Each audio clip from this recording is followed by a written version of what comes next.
Most Americans remember their war dead on Memorial Day, but there's a small group of veterans fighting for special recognition every June 8th.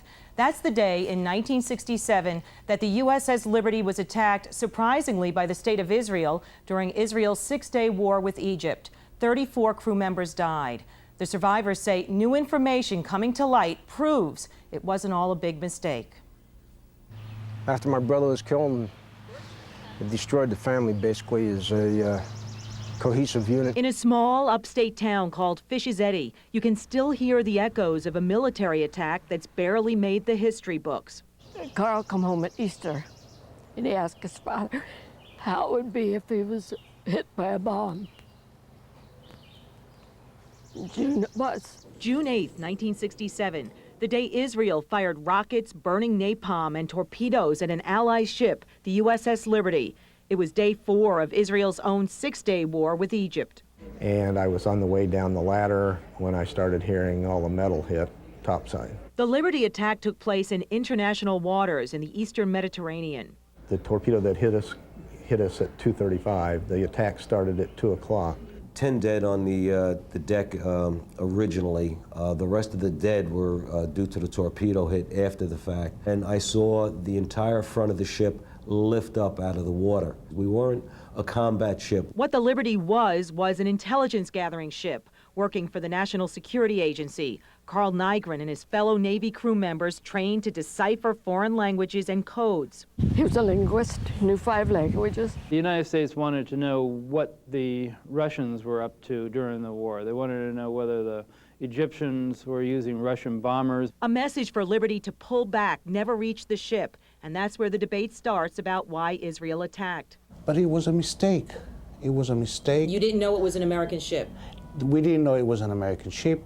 People thought at the beginning that this was an Egyptian ship, an Arab ship. But Liberty's crew has long maintained Israeli air forces were flying low enough to clearly see the American flag. Well, I, for one, know that our flag was flying, and I know for a fact they knew who we were. Author James Bamford, in his new book, Body of Secrets, says American pilots nearby told him they heard the Israeli Air Force and Navy make reference to the flag. They heard the crew members of both the plane and the torpedo boat talk about the American flag. Basically what they saw was red. And then they stopped, and then Israeli ships approached the Liberty and offered help. And the reaction was apparently shooting. Researchers have long speculated Israel attacked because it didn't want the Americans intercepting military communications about Israel's pending assault on the Golan Heights. When the Liberty attack was over, 34 American crew members were dead and 171 wounded. 821 rocket and machine gun holes were counted in Liberty's hull. Crew members say Israel even fired at lifeboats after one of its 5 torpedoes had already smashed a 40-foot hole in the ship's side, a section where 25 intercept operators were working and killed. I spent 2 days down there cleaning up those 25 guys. When I was debriefed, I was told not ever to talk about it to anybody. And back in New York, Jan Nygren remembers coming home from 6th grade when his family got the Navy telegram. Carl Nygren was dead at 23. His little brother went back to school. It was about 5 minutes later my parents walked in. Took me out of school. It's one of the major things I remember. It was like a sledgehammer. A U.S. Navy Board of Inquiry ultimately agreed with Israel's explanation that it made a tragic mistake, even though Bamford reports one NSA memo called the conclusion a whitewash. Israel apologized and paid $12 million in reparations to the U.S. families. Money don't do it. 34 years later, the families of the dead and the survivors still smart from the lack of an official U.S. congressional investigation into the attack, which killed twice as many military men as the bombing of the USS Cole. The wounded captain of the Liberty, who refused medical attention for 17 hours to stay with his ship, received the Medal of Honor, but went to his deathbed in 1999, still calling for the U.S. and Israel to release all details relating to the attack. It's a very delicate topic. Nobody wants to touch Israel. Nobody wants to criticize Israel. When something horrible like this happens, whether it was an accident, even though it was an accident, Certainly, having new facts before us would be worthwhile. Philip Armstrong, Jr.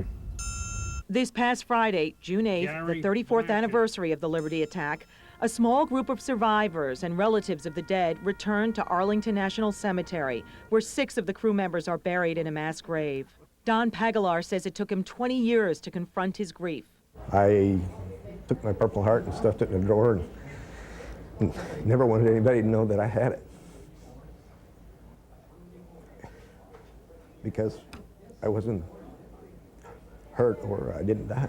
Started having nightmares. I didn't realize why I was having nightmares until I was about 31, 32. I cry for him every morning when I go into work. At the NSA Museum, the ribbon once tied to Captain McGonagall's Medal of Honor now sits with his Navy dress hat and glasses. All that's left of the Liberty is its general alarm and holiday flag. The ship was scrapped in 1968.